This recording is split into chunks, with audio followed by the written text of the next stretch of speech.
لا الہ الا اللہ یرزق من یشاء بغیر حساب. یہ دعا 11 دن میں رزق کی بندش کا مکمل علاج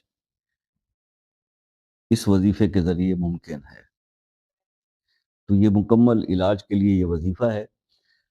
جو رزق کی مشکلات میں گرفتار میرے بہن بھائی ہیں، اس کو کرنے کا طریقہ سمجھ لیجئے. بہت ہی آسان ہے، بہت ہی آسان ہے. آپ کو ظاہر ہے نمازوں کی پابندی ہر مسلمان پہ فرض ہے، نماز فرض ہے. سب سے پہلے نماز کا اپنا جو ہے وہ سلسلہ بالکل اگر درست ہے تو بہت اچھی بات ہے، آپ کو مبارکباد ہو. لیکن اگر جو میرے بہن بھائی کمی کوتاہی کر رہے ہیں تو سب سے پہلے اپنی نماز کو درست کر لیں، پابند ہو جائیں نماز کے. اس کے بعد ہر نماز کے بعد 111 مرتبہ یہ اول آخر 3 بار درود شریف کے ساتھ 11 دن تک یہ دعا پڑھ لیں.